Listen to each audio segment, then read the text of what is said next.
However, John said, before you can stay, we have to decide what to do about that giant army you dragged all the way here.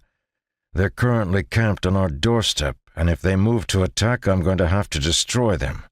On top of that, if they decide to attack the rest of the continent, I'll probably have to destroy them as well. So what are we going to do? His gaze was fixed firmly on Gorlek, and after a moment of hesitation, she transformed back into her human form. Her beautiful appearance, the same beautiful appearance she had whenever John had seen her previously, was marred by a number of pronounced bruises on her face and a giant puffed lip that was split open. Licking at the blood with her tongue, she shrugged. "Why are you looking at me?" she asked. "I'm the defeated party here. You should be asking him." Sensing that Gorlek was trying to pass the buck, John shook his head.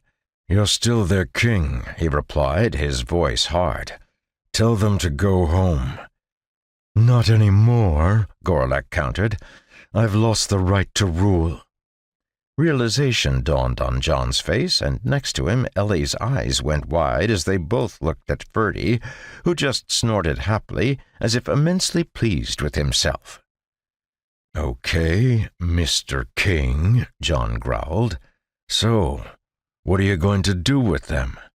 The pleased expression on Ferdie's face faded rapidly, and uncertainty filled his eyes. The giant bull looked around as if he would be able to find the answer somewhere, but it was nowhere to be found. Clearly, he was at just as much of a loss as everyone else. Finally, after John's glare grew darker, he let out an uncertain snort. "He says we should send them home," Ellie translated. "Fine," John snapped.